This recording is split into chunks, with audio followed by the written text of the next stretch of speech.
Those calls courtesy of KFAN in Dallas. It's Will Cain Show on ESPN Radio, presented by Progressive Insurance. The Dallas Cowboys, or rather the Dallas Cowboys coaching staff, snatched defeat from the jaws of victory. They lost last night to the Minnesota Vikings 28-24. But the better way to put it is that Jason Garrett handed the Minnesota Vikings a W and hung a L around Dak Prescott's neck. Sabotage would be the first word that comes to mind. I really don't like doing the same thing over and over and expecting something to change. It is the definition of insanity to do so. I don't like banging my head in a wall. I really don't. Over and over and over again. So I don't want to say it's time for Jason Garrett to be fired. Not because I'd be wrong, but because I've said it so many times before. I also don't like being the person to grab the pitchfork and yell to everyone else in the mob, "Let's go, boys. Light the torch." But sometimes, rarely, but sometimes, the crowd is right. The mob is correct. And righteousness must be adhered to. When I went to bed last night, I couldn't imagine a world where Jason Garrett was still the coach of the Dallas Cowboys. Here's the thing. You have a team that is down, first of all, a 14-0 hole, showing that you are absolutely unprepared to go into a week once again. We've even seen this kind of lack of preparation coming off of bye weeks. It's odd that it takes a quarter to get warmed up in the NFL, and yet here we are when it comes to America's team. But even more odd than that is that you have a quarterback that only the mouth breathers among us are left thinking is mediocre, that only the unwilling to see are not blinded by the fact that he is elite. Dak Prescott passed for 400 yards last night. Let me just tell you what he did on third down. He was 5 for 5, 100% conversion with almost 18 yards per attempt. And yet, with the game on the line, a minute left to go, on the opponent's 11-yard line, the Dallas Cowboys ran the ball twice. Here's the facts. Ezekiel Elliott was averaging 2.4 yards per carry last night. Two. Couldn't move the ball on the ground. All night, the Vikings sold out to stop the run. Zeke wasn't good. The offensive line wasn't good blocking the run. And yet the Cowboys kept coming back to it on first down over and over and over again. Putting themselves in the hole. No problem. Dak can get out of it. Listen to this. 3rd and 14, Dak throws a 20-yard completion. 3rd and 12, 20-yard completion. 3rd and 12, 15-yard completion. 3rd and 8, let's go 4 extra, 12-yard completion. 3rd and 7, 22-yard completion for a touchdown. And on that would-be game-winning drive, eating the clock up from 4.5 minutes down to 1, Dak Prescott could not be stopped, man. He was amazing. Well, he could only be stopped, not by the Vikings, but by his own coaching staff. With a minute to go on the 11-yard line, they ran Ezekiel Elliott twice into a wall, leaving Dak with 4th and 5, which for the first time all night, he failed to convert that critical moment. It's absolutely unforgivable. It's not just incompetence. It's verging on sabotage. How many other quarterbacks in this league not only have to beat the opposing defense, but have to beat their own coaching staff? Really? How many have to overcome the individual or individuals supposedly in place to enable you? For years, people said that was Aaron Rodgers with Mike McCarthy. I think most believe that Russell Wilson is not being put into a position to succeed with Pete Carroll. But do you not believe at this point, as you're watching the Dallas Cowboys, that not only is Dak Prescott forced to beat whatever defensive schemes are put in front of him, but the coach that continuously puts him in a position to fail? It's unforgivable. Almost every game in the NFL comes down to a few points here or there, a few points one way or the other, a 3-point swing, a 4-point swing. Jason Garrett plays not to lose. He does not play to win. And when you play not to lose, you end up in the NFL 8-8, 7-9, 9-7, or 5-4, which is where they are now. And Dan Orlovsky says they're not very good. It's like everyone praises the Cowboys. To your point, Rex, they're 5-4. They've got one win against the team with the winning record. Last night, they're playing at home against a quarterback who notoriously struggled in primetime games. He's missing his best receiver. Their starting cornerback is out. Your starting quarterback, Dak Prescott, has an incredible game, and you still lose. They've got the easiest schedule in the NFC. They're 5-4. Why does everyone sit here and think that the Cowboys are a bona fide playoff contender? They've got one. You know who's got more wins against teams with winning records? The Atlanta Falcons and the Tampa Bay Buccaneers and the Cleveland Browns. Those teams have more wins against teams with winning records than the Dallas Cowboys do. Jason Garrett went on 105.3 The Fan in Dallas this morning, and he threw Kellen Moore under the bus. His offensive coordinator, this is what Jason Garrett said. Kellen's calling the game. In that situation, it's 2nd and 2. He felt like he had a good opportunity against a favorable box to run the ball in those situations. On each of those plays, we had options beyond just the run. But what is a head coach's job but to make the critical call? Is the head coach's job simply to point one finger in the air to signal extra point, not 2-point conversions in obvious situations? Down 14-0, they score a touchdown, and what is Jason Garrett's job? Hold up the one. Thanks, coach, because I was wondering if we were going to go for 2. Hold up the one and clap your hands. What's the headset for, man? If you don't like Kellen Moore's call, correct it. If you think your quarterback would option out of the run, or option out of the pass into the run, don't give him the option. Open your eyes and see what's happening. Your quarterback cannot be stopped through the air.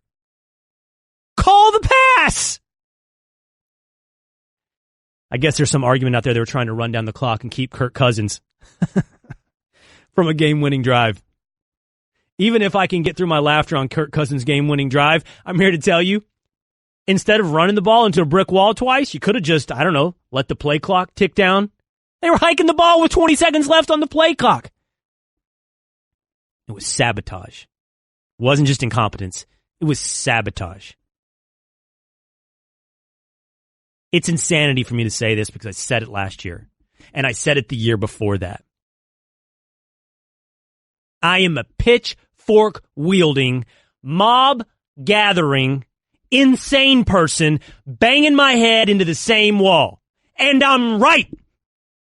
Jason Garrett should not be the head coach of the Dallas Cowboys. The Will Cain Show is brought to you by Kronos, providing HR solutions for the modern workforce and the people who support them. Learn more at kronos.com/HR swagger. All right, so it's a revolution.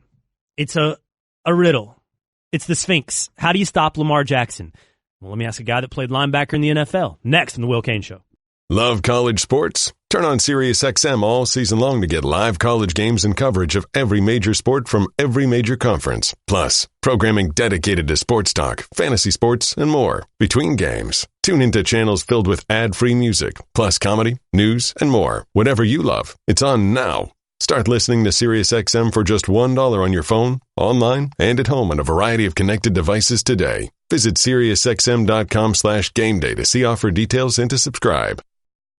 The touchdown run he had it's electrifying. Touchdown Ravens! Lamar Jackson with the spin, the sprint, and the score. And this is unbelievable.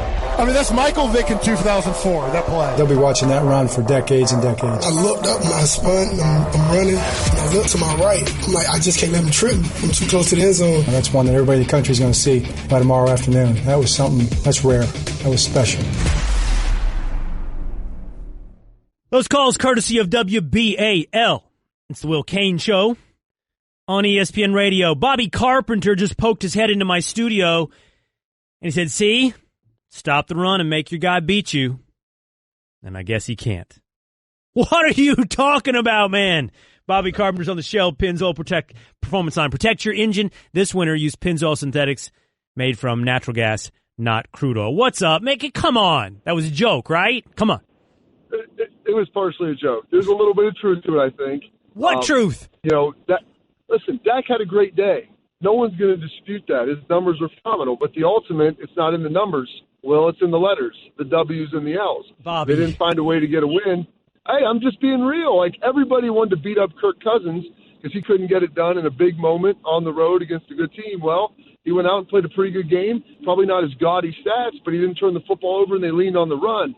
You know, the irony is at the end of the game, they almost kind of took it out of Dak's hands in those last 4 plays. Exactly. And I'm beginning to – well, and I'm wondering if, given the fact of how Mike Zimmer just wanted to pound the football and wanted to show that they could do that with Dalvin Cook, if that may have been why they chose to run it with Zeke at the end on 2nd and 3rd down, simply, you know, is, you know, a little measuring contest among men to see, hey, no, come on, we're going to try to pound it in. Really? I don't know. I mean, I'm just trying to figure it out. I can't imagine why else I can't go either. away from throwing to Amari Cooper. Well, hold on.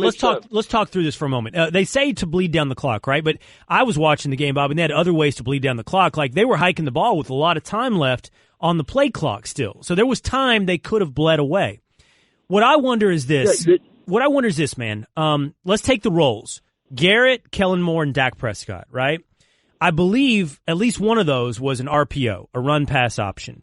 And the Vikings presented a 6-man box. So that reads to Dak, run the ball. And apparently the defensive end also read to Dak, run the ball with Zeke. But what I don't get, Bobby, and this is where I want you to step in, at some point the head coach who's wearing a headset should step up to either Dak or Kellen Moore and be like, let's do what got us 90 yards down the field. Let's do what's brought us in this game. Let's put the game on Dak's arm. I just feel like that's Garrett's job, no? It is. And so here's the problem, the dichotomy of this, is didn't everybody want Jason Garrett to get out of the play calling business? I mean, I thought that was the mantra of all Cowboys fans, you and everyone else in the Lone Star State. And so here's the problem, is you want to give it to a guy, and you want to give it to Kellen Moore and let him do it, and he has this young, innovative offense, and he's going to change things. And then people complain, well, it looks like Garrett's hands are a little bit still on this. And so if you have a coach, either he's got to be in the process a lot of the time or almost all the time, or I don't know if you necessarily want him in it at all, because then you're going to create an issue there where there's some second guessing of what's going on. And, you know, everybody had loved Kellen Moore up to this point, and sometimes, you know, you're a young coordinator. I mean, heck, the guy's like 4 years younger than me, you know, and sometimes there's going to be some issues where you make some mistakes. And then the head coach, maybe you talk about it afterwards, but I don't know if you want to necessarily second guess your guy in that moment at the end of the game.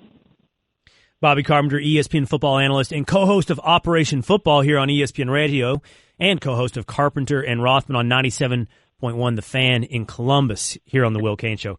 All right, man, I'm going to transition now to Lamar Jackson. Now, you played linebacker, and here's what I wonder. Like, I don't want to overstate things. We often do this on Mondays, and we often do it in moments like this, but I don't think it's really crazy to call Lamar Jackson revolutionary. Now, does that mean it holds up? I don't know, Bobby. Like, I think two things. He's got to stay healthy, but that's less interesting than can a defense figure him out? Can Bill Belichick do it in the playoffs? So what do you think it is? What would a defense do to figure it out? Go ahead. Well, they had a crack at him, you know. And they weren't really able to slow him down. Don't you think it'd be different in the playoffs? Well, maybe, but the Chargers saw him twice last year, and so that helped. Mm-hmm. But they also have Derwin James. And Derwin James, who's not playing this year, is a very unique talent. I mean, he's a safety that hits like a linebacker, runs like a corner. There's just not many guys like that. And Bill Parcells used to call it the walking the earth theory. Like, Lamar Jackson is a unique beast. There aren't many guys walking the earth like him, if any. And so you're going to have a hard time finding guys that can slow him down. It's not a one-guy solution. It's going to have to be an entire defensive scheme where you're going to have to do things to make sure that he doesn't run the ball on you, because he's a lot different than Michael Vick from the standpoint. He's big, man. He's 6'2", and he can pull out of tackles. He doesn't let you get a lot of good shots on him. If you're going to arm tackle, he'll run through, slide it out, or get out of bounds.